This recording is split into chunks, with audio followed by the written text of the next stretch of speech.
Now this illustration deals with temporary wiring, and it's all this wiring's in accordance with Article 590. Now this is a busy illustration, and I know as a electrician, you look at it and say, man, that's busy. But it's giving you information that you really need to know. So let's start off by reviewing the figure loop. And notice it recommends that we see figures 9-15, 9-45, 13-19, 10.37, or dash 37, and 10-40, and we would pick up temporary service poles and pedestals and so forth. We would look at, for those, we'd look at 13-5A and 13-5B, which we already looked at in this chapter. But notice we're listing figures for you to look at, either using temporary wiring or you're providing a source of power to feed this temporary wiring, and that's what the figure loop is showing. Now to the right, we had a problem between design, installation, and approval by the authority having jurisdiction, and that was using non-metallic sheath cable. And they're just saying here that non-metallic sheath cable during the construction period is not limited to 3 floors. You can go over 3 floors with it, and on that floor use it. But it's supposed to be removed before the temporary wiring is put in and accepted by the owner and approved by the authority having jurisdiction.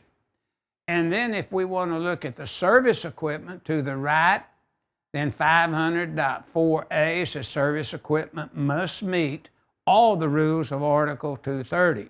And then we have the driven rod sections listed there that we review. And then notice we could have a feeder with a cable or flexible cord running out to the pedestal.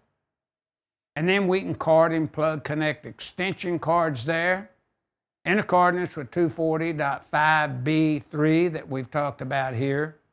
We could also supply outlets that have to be GFCI protected in accordance with 590.6A and B.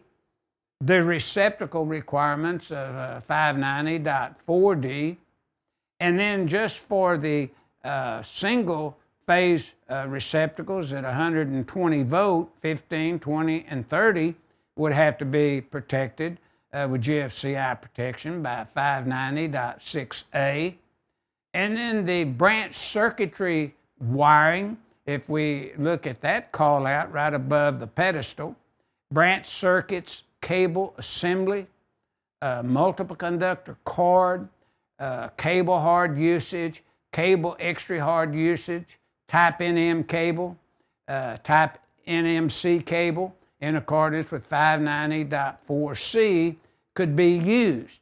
And the supporting means could be staples, cable ties, straps, or any other type similar fittings approval by the authority having jurisdiction in accordance with 590.4J. Your temporary lighting now, in most all cases, are required to have a cover around them so that the lamp is protected from physical damage as highlighted in 590.4F with some revisions made there where you would have conductors and you just spliced using a red head with a cap. We call them a red head because you can screw them in and have a pigtail, and you can tie them there, and you wouldn't have to have a box under those rules. So review 590 very careful if you are providing temporary wiring on a construction site. And remember, after the temporary wiring, a good standard I recommend is the ASHRAE Fundamental Handbook for Permanent Wiring.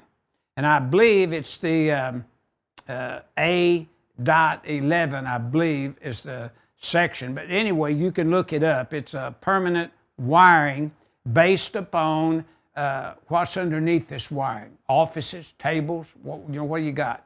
It'll give you a candle rating, so we know we would find that there. If you happen to want lighting in a substation or in a vault, then you would go to the National Electrical Safety Code, Table 111-1.